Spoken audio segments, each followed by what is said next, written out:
Quando a gente pensa em uma outra estrutura que hoje a gente sabe que é essencial para a saúde ovariana, a gente vai ter que pensar em saúde mitocondrial.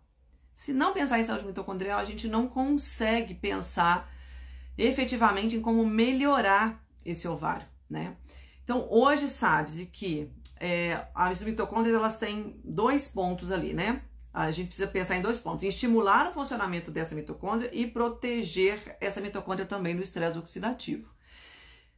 A formação de ATP dentro do ovário, ela é essencial para esse recrutamento. E talvez seja essa uma das questões que faz com que, ao tratar o ovário com cofatores mitocondriais, a gente consiga efetivamente fazer um aumento do antimuleriano. Por quê?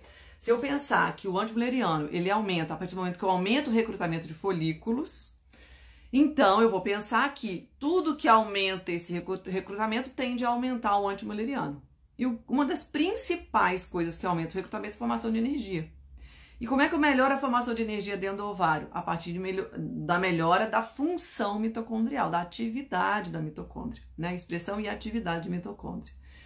E aí, por isso que muita gente fala, por isso que coenzima Q10 é importante? Sim, por isso que coenzima Q10 é importante. Coenzima Q10 é um dos nutrientes chaves ali para a formação de energia na mitocôndria. Mas é só isso? Não, não é só isso. E aí, gente, vem uma série de outras coisas que vêm sendo estudadas, né? De enzimas que também podem impactar na saúde da mitocôndria. Quando a gente pensa em energia mitocondrial, o que a gente tem que lembrar lá da bioquímica? A gente tem lá a via glicolítica, entramos no ciclo de Krebs, formamos NAD e FAD, esse NAD e FAD vai até a mitocôndria e forma ATP.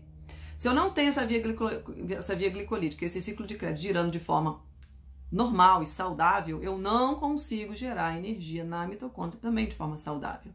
Então, quando eu penso em cofatores mitocondriais, o que eu estou pensando? Eu estou pensando em complexo B, eu estou pensando em magnésio, eu estou pensando em ácido lipóico, né? A piruvata deshidrogenase, por exemplo, que é uma enzima importante, ela é B1, B2, B3 e ácido lipóico.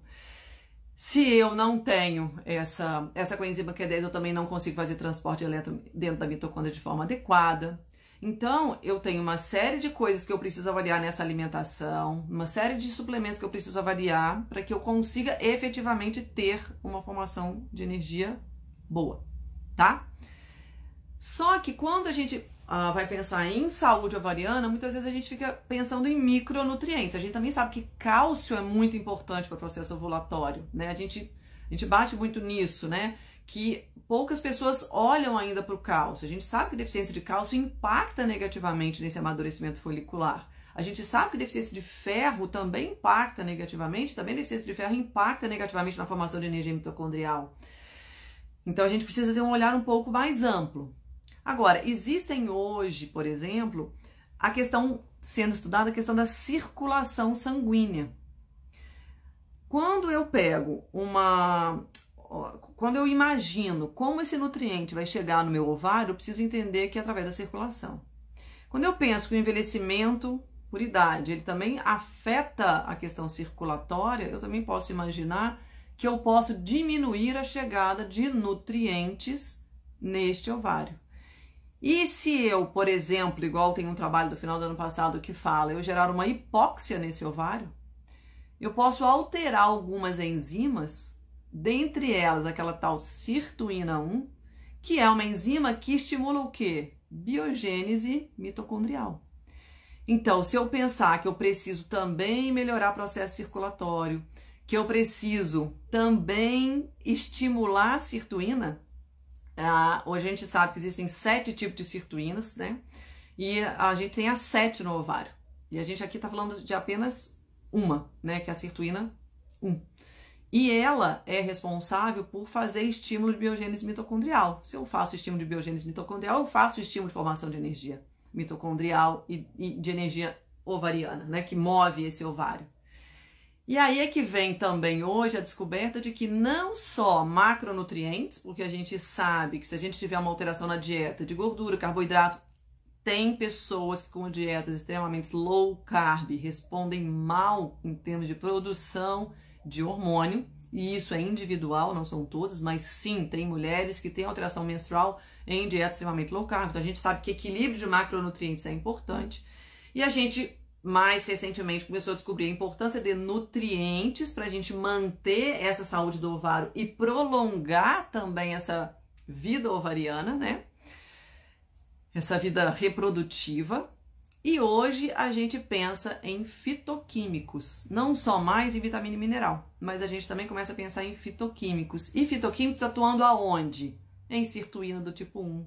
Atuando aonde? Em NRF2. Então, quando a gente pensa em fitoquímico, a gente vai começar a pensar que ele também pode agir de forma indireta em informação energética. E aí, esse trabalho do final do ano passado falava especificamente do resveratrol. O resveratrol atuando no estímulo de sirtuína do tipo 1, que vai diminuindo a atuação da hipóxia na sirtuína e, consequentemente, melhorando, né, essa ação da sirtuína na biogênese mitocondrial. Então, o resveratrol, por exemplo, para quem tem envelhecimento ovariano, ele também se tornou um nutriente importante. Tá? Justamente porque ele protege esse ovário contra essas alterações da idade e, nesse caso aqui, vinculada à circulação sanguínea e à hipóxia gerada por essa alteração de circulação. Mas a gente já tem trabalhos, por exemplo, mostrando o NRF2 é o regulador mestre da capacidade antioxidante do corpo, né? E a gente sabe que o NRF2 também tem ação no ovário. E aí tem um trabalho, a Marina até gravou um vídeo que está lá no nosso canal do YouTube sobre isso, falando da importância, por exemplo, do açaí.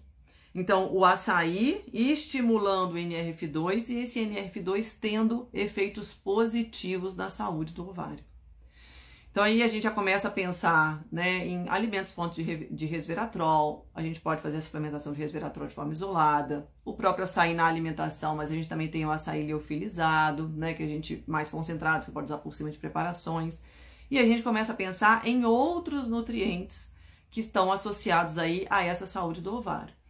E quando a gente pensa, então, em entrada na menopausa, os trabalhos também estão falando que aquilo que ajuda a melhorar a saúde do ovário e a formação de energia no ovário pode impactar positivamente nessa passagem para o processo da menopausa, com diminuição de sintomas, por exemplo.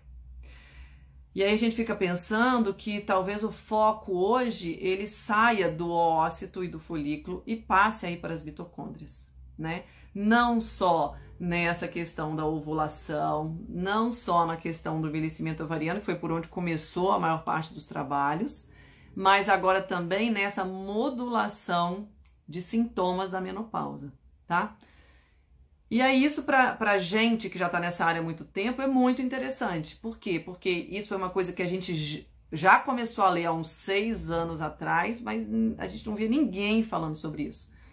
E hoje a gente começa a ver as pessoas se despertando, né, de como eu trabalho o ovário. É muito parecido de como eu trabalho o espermatozoide.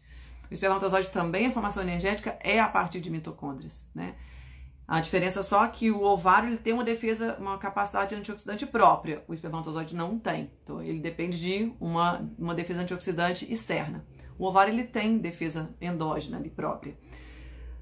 Só que os problemas de formação de energia mitocondrial, por exemplo, o aumento de radical livre, e os nutrientes necessários para que essa energia seja formada é o mesmo, né? São os mesmos. Então, hoje a gente precisa direcionar o nosso olhar em termos nutricionais para estresse oxidativo, proteger esse ovário de estresse oxidativo e melhorar a formação de energia na mitocôndria.